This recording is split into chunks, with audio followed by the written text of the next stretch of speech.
गणपती बाप्पांचं सगळ्यांच्याच घरी आगमन झालं असेल आणि सगळ्यांच्याच घरी मोदकाची लगबग सुरू झाली असेल, तर आज आपण थोड्या वेगळ्या प्रकारचे मोदक बनवतोय शंखपुष्पींच्या फुलांपासून. म्हणजे मोदकांचा जो रंग आहे तो आपण शंखपुष्पींच्या फुलांपासून घेतला आहे.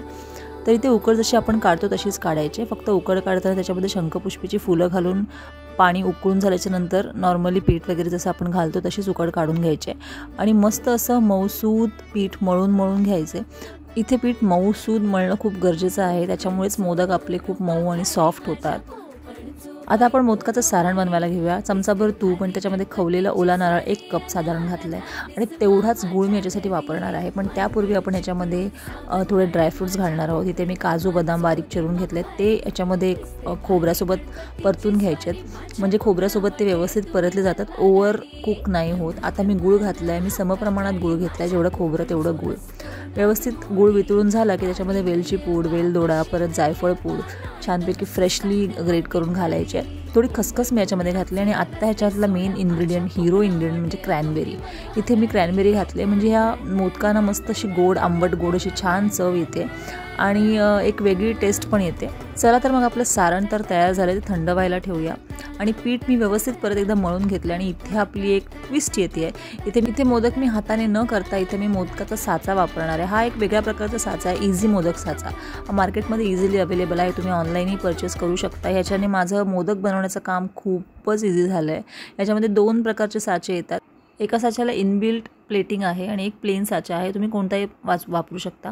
इथे मी प्लेटिंगवाला साचा घेतला आहे, म्हणजे मोदकाला छान शेप देता येईल. एक गोळा करून मी त्या साच्यामध्ये घातला आहे आणि आता तो गोळा व्यवस्थित प्रेस करून घ्यायचा आहे. एक्स्ट्रा एक्सेस जे काही पीठ आहे ते काढून घ्यायचं आहे आणि तुम्ही बघू शकता खूप छान पारी तयार झाली आहे, पातळ आणि व्यवस्थित. आता ह्याच्यामध्ये आपल्याला सारण भरून घ्यायचं आहे आणि ज्या प्रकारे आपण मोदक बनवतो त्याचप्रमाणे अंगठा आणि एका बोटाच्या साहाय्याने थोडंसं हलक्या हाताने दाबून आपल्याला ह्याला मोदकाचा छानपैकी आकार देऊन घ्यायचा आहे.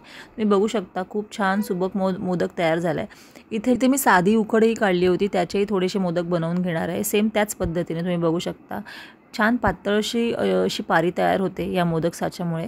आणि ह्याच्यामध्ये सारण घालून ह्याला प्लेटिंग किंवा आकार देणं मोदकाचं खूप इझी पडतं. म्हणजे जर नवशिका कोणी असेल तर त्याला प्लेटिंग देणं जर जमत नसेल तर तो या साच्याने व्यवस्थित आणि चांगल्या प्रकारचे मोदक इझिली बनवू शकतो. तुम्ही बघू शकता आपले मोदक तयार झालेत. आता मी ते वाफवून घेते आणि छान प्रकारे ते जसे आपण नेहमी वापरतो तसेच वाफवून घेतलेत. मी थोडे केशराचे स्ट्रँड त्याच्यावर टाकलेत आणि मोदक तयार झाल्यावर मी आता नैवेद्य वाढायला घेते. इथे गरम गरम भात, वरण, दही, साजूक तुपाची धार, भाजी आणि मोदक अशा प्रकारे मी साधासा नैवेद्य आपल्या गणपती बाप्पाला दाखवणार आहे. आणि हा मोदकावर तुपाची धार घालायला अजिबात. तुम्हाला हे मोदक आणि हा नैवेद्य कसा वाटला हे मला नक्की आवर्जून कमेंटमध्ये सांगा.